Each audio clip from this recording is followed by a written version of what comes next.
Media మిత్రులకు నమస్కారాలు తెలియజేసుకుంటున్నాను. ఈరోజు ఈవినింగ్ పినాకిని పార్కులో చిన్నారుల అభినందన సభకు నన్ను పిలవటం జరిగింది. ఆ చిన్నారులు world Guinness book record subject Hyderabad లో జరిగిన గచ్చిబౌలి స్టేడియంలో సాంస్కృతిక కార్యక్రమంలో వారికి Guinness book of record certificate ఇవ్వడం జరిగింది. ఆ చిన్నారులు మన నెల్లూరు, మన ఏరియా వాళ్ళు, మన సంతపేట ఏరియా వాళ్ళు అవటం చాలా సంతోషంగా ఉంది. ఆ యొక్క కార్యక్రమానికి నన్ను పిలిచి వాళ్ళని కూడా సత్కరించేదానికి అవకాశం కల్పించారు. Thank you very much. ఆ చిన్నారులందరికీ కూడా భవిష్యత్తులో మంచి భవిష్యత్తు ఉండాలని, ఇంకా ఉన్నత స్థాయికి ఎదగాలని కోరుకుంటున్నాం.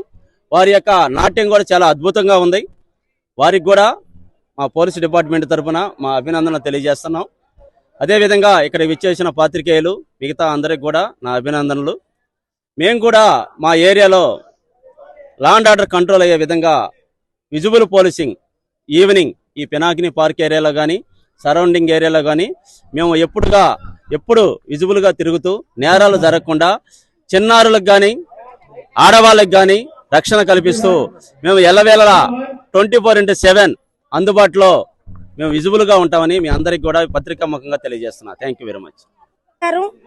ఈ రోజు పెన్నా నది తీరార నారాయణ సార్ నిర్మించిన పినాకిని పార్క్ లో కూచిపూడి నృత్య విద్యార్థులు ఒక 6 మందికి గిన్నిస్ రికార్డు సాధించినందుకు సర్టిఫికేట్ సాధించినందుకు వాళ్ళందరికీ కూడా మేము సన్మానం చేయటం జరిగింది.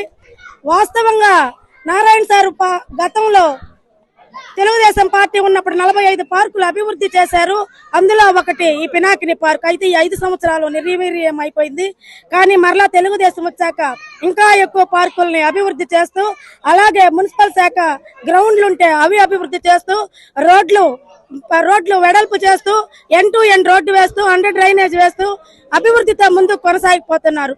అలాగే ఈ పళ్ళు కట్ట పరివాహక ప్రాంతమైన పేద విద్యార్థులకు తల్లి తండ్రి లేని పిల్లలు, ఒకవేళ తల్లి ఉండి తండ్రి లేని పిల్లలు, ఏదైనా వంట పని చేసుకునే వాళ్ళు, ఇళ్లలో పని చేసుకునే వాళ్ళు, అలాంటి వాళ్ళు పేద విద్యార్థులు అంటే నారాయణ సారు ఒక పేద వ్యక్తిగా ఉండి అంచెలంచెలుగా చదువుతో ఎంత కష్టపడి ఈ స్థాయికి వచ్చాడో ఆయనకు తెలుసు. కాబట్టి అలా ఎవరు బాధపడకూడదనే తలంపుతో విఆర్సి స్కూల్ ని, అదే విధంగా ఈ రోజు శ్రీ కపిరి శ్రీనివాసులు గారి పుట్టినరోజు ఇక్కడ జరుపుకోవటం చాలా సంతోషంగా ఉంది. ఇలాంటి పుట్టినరోజులు ఎన్నో జరుపుకోవాలని, అలాగే నారాయణ సార్ అడుగుజాడల్లో నడిచి అలాంటి సహాయాల్లో మేము కూడా భాగం పంచుకోవాలని మనస్ఫూర్తిగా కోరుకుంటూ సెలవు తీసుకుంటున్నాం. ధన్యవాదాలు.